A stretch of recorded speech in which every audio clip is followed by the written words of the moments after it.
Shalom Bapak Ibu Saudara yang dikasih Tuhan. Kita berjumpa lagi dalam perenungan intim dengan Allah.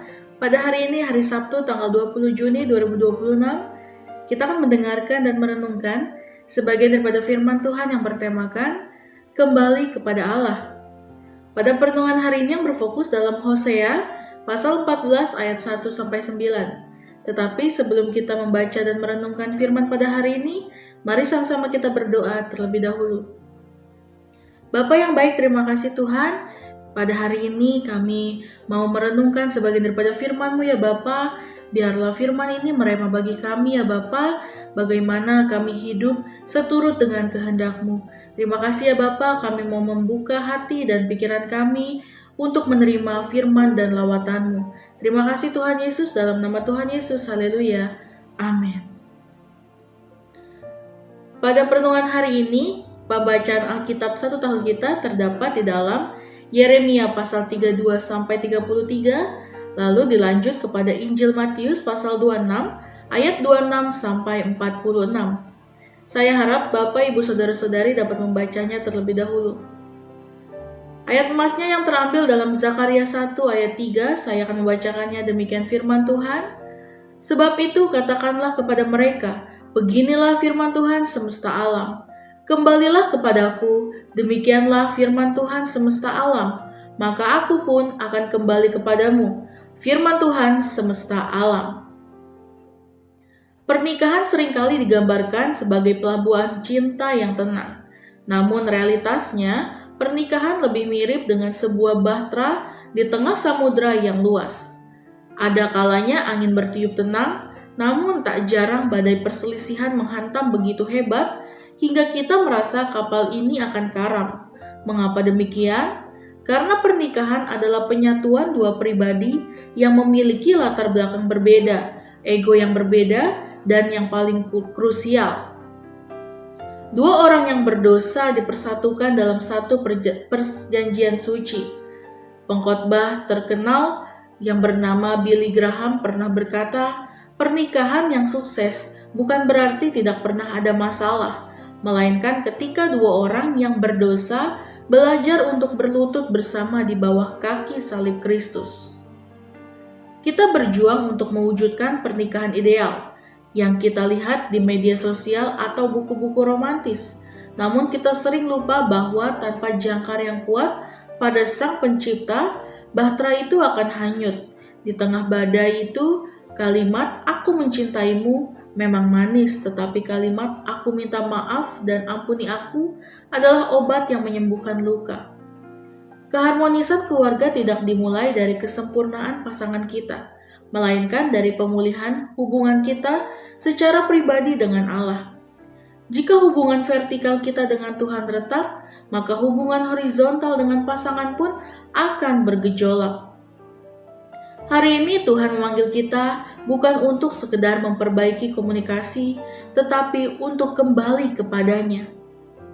Kitab Zakaria ditulis pada masa pasca pembuangan. Bangsa Israel baru saja kembali dari Babel ke Yerusalem. Mereka menemukan bait Allah yang hancur dan semangat rohani yang layu. Mereka lebih sibuk membangun rumah mereka sendiri daripada membangun hubungan dengan Tuhan. Disinilah Nabi Zakaria menyampaikan pesan Tuhan, kembalilah kepadaku, maka aku pun akan kembali kepadamu. Dalam bahasa Ibrani, kata kembali menggunakan istilah sub. Ini bukan sekedar memutar badan secara fisik, melainkan sebuah metanoia, yaitu perubahan arah hati yang secara radikal.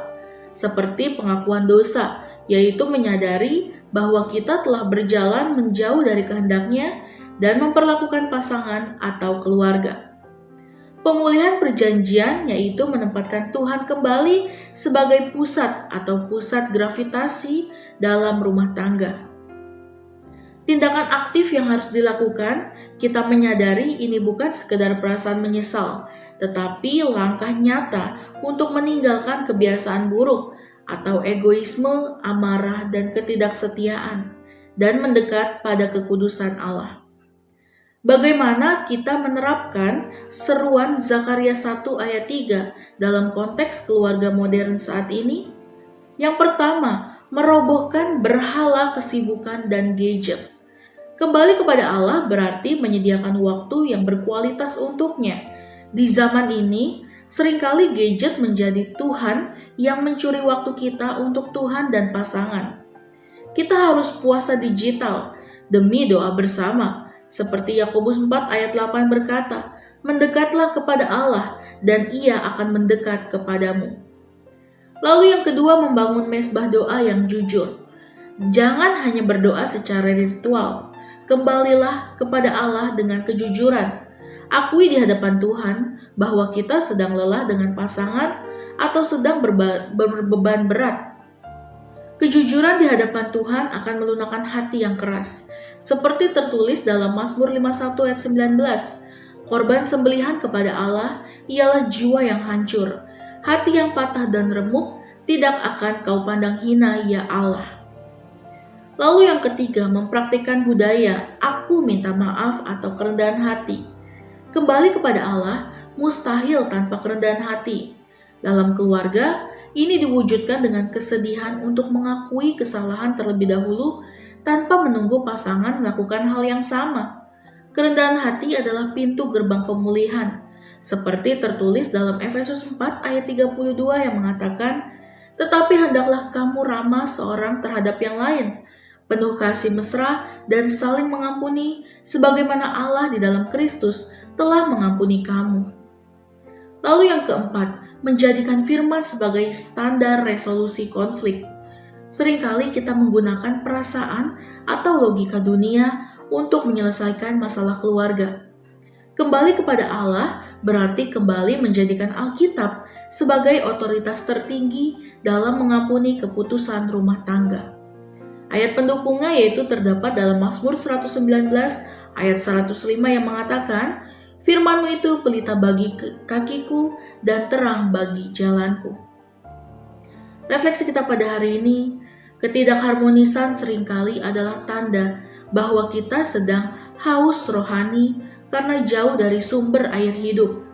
Ingatlah, Tuhan tidak pernah membuang kita ketika kita menjauh. Dia justru berdiri di ambang pintu hati kita dan berkata, "Kembalilah kepadaku." Jangan biarkan egomu menghalangi kebahagiaan keluargamu.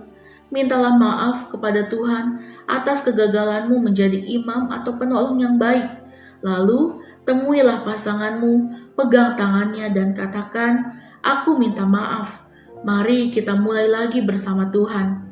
Ketika kita berbalik kepada Allah, Dia tidak menyambut kita dengan telunjuk yang menghujat, melainkan dengan tangan yang terbuka lebar untuk memulihkan setiap puing-puing kehancuran di rumah tangga kita. Tuhan Yesus memulihkan dan memberkati keluarga kita. Amin. Mari sama-sama kita berdoa.